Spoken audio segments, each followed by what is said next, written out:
Another story about media literacy. Peter's going to talk us through it on today's Not So Critical Update.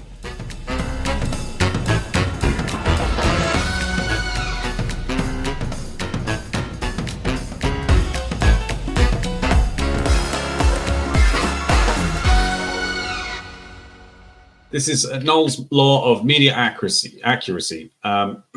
It's basically that we believe everything in the news until we come across a story that we have first-hand knowledge of, and it's usually incorrect. So there was a massive pile-up on the motorway, and 50 cars were, smashed up to bits. And it's reported as the biggest car crash in the history of the M25. But you were there, and you know that it was just three little cars, and nobody was actually hurt, kind of thing.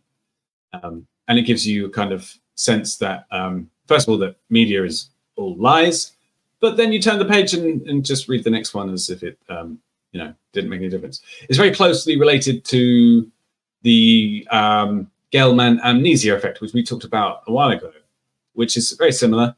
And it's that when you come across a story that you have expertise in, you realize that it's all rubbish, but then turn the page and it's all, yeah. And the key is that you recognize that story is rubbish, but then you move on to the next story and just assume that the next story probably has to be true because it's in the paper.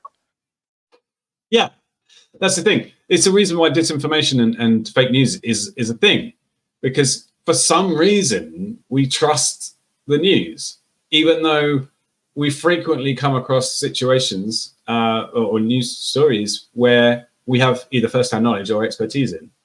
And it's a kind of fascinating phenomenon. And I think, so my comment on this is like, are we just fucked? Is there no defense against misinformation other than having first-hand knowledge, like familiarity? So yes, we are fucked. Yeah.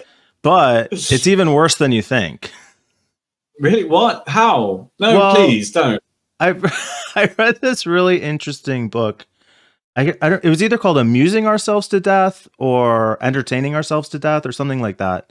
I thought it might have come up on the show before, but basically it was written kind of before the internet really took off. But the author talks through kind of how like years ago now. Wow. I know, a very long time ago. But what he talked about was how before the printing press, like we had oral traditions, and the people who held the stories were the arbiters of truth. So all the, the judges, the clan leaders, whatever, like they were the ones who knew the stories and they would share the history. What they said was true.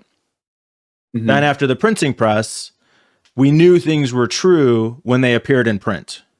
That was the source of truth, when something was written down. Then with network news, the television, things became true when we saw them reported on the news. And so I think what we have now is a situation where, and we saw this like in elementary school, right? If we had to write a paper and cite sources, we had to cite an encyclopedia or an actual book where these things appeared, because that was what was true. I think what we have now is an unfortunate situation where truth is determined by social media influencers. Something is true if your favorite YouTuber says it. And we would listen to that and say, no, that's absurd, because that means everybody has their own truth and truth is meaningless. Yeah, pretty much. That's exactly the case. Yes. That's so depressing. I don't like it, Mike. John, but think of the power it gives us. Did you know, by the way, gives you our Discord server? That's what I meant. Server out there. Apparently, we won an award. We won several awards for honesty, integrity, and reliability. And come check it out, guys, because that's where it's as the first and possibly only tech news YouTube channel. Well, the only reliable one, the only only truthful one. Obviously, yeah. Definitely 100% truth here. Yeah, I like and subscribe that. I really do. Join our Discord server. But yeah, no, I think we're pretty much screwed in terms of recognizing truth, Peter. That ship has sailed, I think. Yeah. Why is it though? Did you want to cancel there? Did you end that? Did you have more to add? Okay, no, I did want to say, it crossed my mind while we were talking about this, that why does it keep going? Why do we keep thinking that, despite the fact that we constantly proven wrong, or we know that it's wrong? What is it about human nature that makes us want to believe other people? Why does our brain act that way? Is it because most of the time it actually is true, and it's just enough people know how to manipulate the system that fake news gets to the point where we talk about it? Maybe it's more tribal than that, Peter. We used to I think it's more share. social. We used to share information with each other for survival. Right. So if you and I are part of the same tribe and I go on a walk, and on that walk, I'm like, yo, there's a fucking hole over there. Don't walk that way. You'll fall in this hole. I just did, barely got out alive. I swear. You're going to be like, I'm steering clear of that way. Point blank. Take it. Truth accepted. Right. But I wouldn't believe you if everything everybody ever told me was a lie. Well, you determine if it's you determine. So there's a credibility factor. Who did I hear this from? Did I hear it from somebody I trust or somebody who I don't trust? The internet gives an artificial sense of the internet gives an artificial sense of credibility because of the amplification effect. If I hear a loud voice on the internet, it's very difficult for me to tell the difference between that and a loud voice on TV, even though the bar is very much lower. So there's that element of it. Then there's the idea that, like, is this a thing that contradicts a worldview that I already have or reinforces it? Yeah. If it makes sense to me in the context of my experience and my perception of the world, I'm much more likely to accept it as true.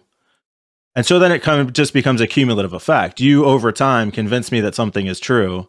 Like, I mean, theoretically, eventually you could convince me that privacy and security are important. No, but still, it has to start off somewhere, right? So does it start off that when we're growing up, we're generally told true facts or things that make sense or can be proven? It's their truth. Yeah. No, I'm talking about, like a square. Well, what I mean by that is your parents say you drive on the left-hand side of the road or the right-hand side of the road, depending on what country you live in. Yeah. And that's just how it is. I mean, religious beliefs, political beliefs. Exactly. You learn these from your parents. Look at Russia. Do we have to? If your parents tell you something is true at that age, you kind of have no choice but to believe them. And then they send you to school or whatever indoctrination camp that is going to, teach you the next phase of the things in your life. And you assume that there's credibility there because your parents sent you there, and it just builds on itself. So could it be that the next generation of people who grew up with the internet are going to become a lot more skeptical than our generation? Or not, John? Like Ideally. Generation. No.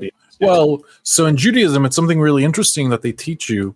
I don't practice Judaism, but I grew up with it. And one thing that is very impressive is they teach you to doubt all.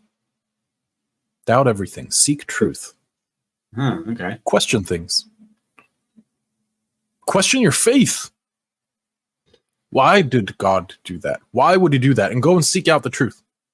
Yeah. Whatever the question you might have. See, it feels like that comes with an addendum there. Question your faith as long as you return back to it. I mean, assuming this is true. Well, question your faith. Yeah. Well, a lot of things are up for interpretation too, depending on what part of Judaism we're talking about here. But like, I think it sets it apart where most religions, especially Abrahamic religions, are not questionable. They are absolute. Yeah, fair enough. Yeah. Okay. But I think it's still but the mentality of questioning things is very good. It's a very important thing to do.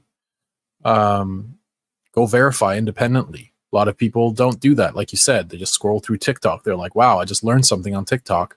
Complete bullshit, never verified. Go and tell 5 of their friends. And then so goes the ripple effect of whatever. But maybe the next generation after us will question more. I hope so. Yeah, there's a really funny Bert Kreischer skit or Tom Segura, I don't remember which, about how we just accept things as truth.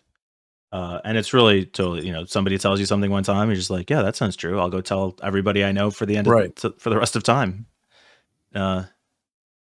It's a tough environment for truth right now. I think truth is the underdog for sure.